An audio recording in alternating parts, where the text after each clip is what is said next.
All right, so number 10. In the absence of government invention, the marginal social cost of pollution will equal blank, while the marginal social benefit of pollution will equal what have you. Okay. So the idea here is that we don't factor in marginal social costs. They're not showing you any other costs, which is frustrating. As a result, the company produces as long as there's marginal social benefit, and we're assuming that there's zero other costs other than the social cost.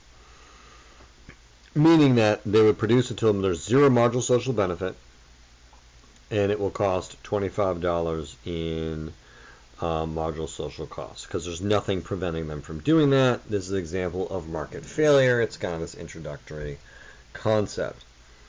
But that is what we're talking about with these two graphs. It's not always how it's shown, which adds to confusion later, but that's what they are referring to here.